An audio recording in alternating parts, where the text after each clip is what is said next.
1960s America. A decade of turmoil plagued by disasters like the start of the Vietnam War, the assassinations of JFK and Martin Luther King Jr., and the height of the Cold War with the Soviet Union. With the Bay of Pigs invasion and the Cuban Missile Crisis, the U.S. government felt it was necessary to get whatever competitive edge they could over its communist counterpart. This led to some of the weirdest projects in the intelligence community to be greenlit. One such project was the Acoustic Kitty. The CIA proposed a new idea to help in spying on the Soviet Union.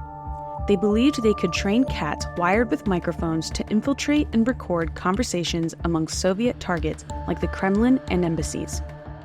They believed the cats would go unnoticed as long as they appeared normal and would be left to their own devices. Tests of the equipment's capabilities and performance were run first on dummies and then on live animals. The cats were also monitored for their reactions to the equipment to ensure their comfort and make sure their maneuverability and behavior were normal. Other considerations, such as concealing scars and making the tech small enough to not cause bulging of the skin, were also taken into account. The CIA then considered the negative publicity of wiring up cats for spying, then proceeded with its first live subject. The cat that was used for the experiment had to be cut open and have a power pack placed inside its abdomen. Wires were run up to its ear, to its cochlea, wires to its brain to determine when it was hungry or sexually aroused, and wires to override these urges. The former special assistant to the CIA director later told The Telegraph, "They slit the cat open, put batteries in him, wired him up." The CIA built a 3/4-inch long transmitter to embed at the base of the cat's skull and placed a microphone in the ear canal. An antenna was then woven into the tail. Subsequent surgeries and training were applied after they failed to successfully direct the cat once he got hungry and bored to override the brain. They had failed to account that cats do what they want most of the time. During the first live trial, the mission was to spy and record 2 men outside a Soviet embassy in Washington, D.C. And as this poor little monstrosity waddled across the street, a taxi cab came down and ran it over. So it was $25 million down the drain. However, a redacted National Security Administration memo, Views on Trained Cats, suggests that the project wasn't viewed as a total failure. This in itself is a remarkable scientific achievement, knowing cats can indeed be trained to move short distances. The scientists involved in this project were models for scientific pioneers. All this info comes from 40 documents that were declassified in 2001 from the CIA's Science and Technology Directorate. Some are still partly censored.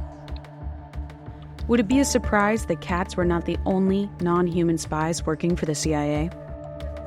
In 2019, a massive amount of CIA documents were released detailing a number of animal-based spy projects. One such program was called Project Oxygas. In 1964, the TV show Flipper was released and was taking America's children by storm. A show about a dolphin who lived in Florida and patrolled a nature preserve solving crimes. Documents show the CIA captured dolphins and attempted to train them to infiltrate enemy harbors, attach explosives to the hulls of ships, and return back to a nearby boat. It progressed so quickly they were ready for field tests by January of 1965. Eventually, the practicality shifted to human spies dropping items into the water and dolphins picking them up undetected to bring back. However, the program eventually ran out of money as focus shifted elsewhere. Dolphins are still used for other projects like bomb sniffing for underwater mines. In the 1970s, another program called Operation Tucana aimed to train pigeons in recon missions. They were strapped with a $2,000 camera and sent over naval yards. They produced images that clearly showed people going about their lives. Tests showed that about half of the 140 pictures on a roll of film would be of good quality and outperformed spy satellites at the time. The documents beyond these successful test flights were redacted after a mission in Leningrad was planned. As of now, we do not know how successful the program was. Prior to this, Ravens were trained to drop listening devices into windowsills of Soviet targets. At some point in the 1970s, they managed to get listening devices smaller, but were unable to get them in places they needed in order to listen in. So, they made a bug. After dropping the idea of a mechanical bumblebee, CIA engineers came up with a dragonfly-like design. They called it the Insectothopter, and it was the first insect-sized unmanned aerial vehicle, or UAV. Crafted by a watchmaker, Insectothopter had a miniature fluidic oscillator to propel the wings up and down at the proper rate to provide both lift and thrust. A small amount of propellant produced gas to drive the oscillator, and extra thrust came from the excess gas vented out the rear. A laser beam provided guidance and acted as the data link for the audio sensor payload. This is the first flight of the insect-sized unmanned aerial vehicle called Insectothopter. Flight tests were impressive. Performance measures indicated a range of 200 meters and flight time of 60 seconds with a 1-gram launch weight. But because control and even a slight crosswind proved too difficult to overcome, Insectothopter never became operational. As recent as 2006, controlling actual insects has been a goal of the Pentagon. The U.S. Defense Advanced Research Projects Agency, also known as DARPA, asked scientists to submit innovative proposals to develop technology to create insect cyborgs. Proposals such as Backyard Brain's RoboRoach or the University of Michigan's HiMems cyborg beetle microsystem. The U.S. has a history of spying, and it's pretty much agreed that they're the best at it.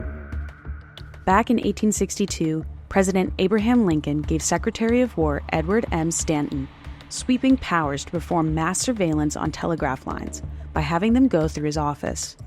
He was essentially able to control the press in what was published.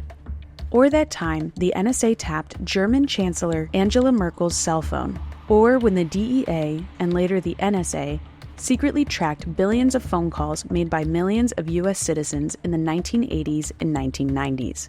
According to the Associated Press, a former French foreign minister, Bernard Kouchner, said, "Everyone is listening to everyone else, but we don't have the same means as the United States, which makes us jealous."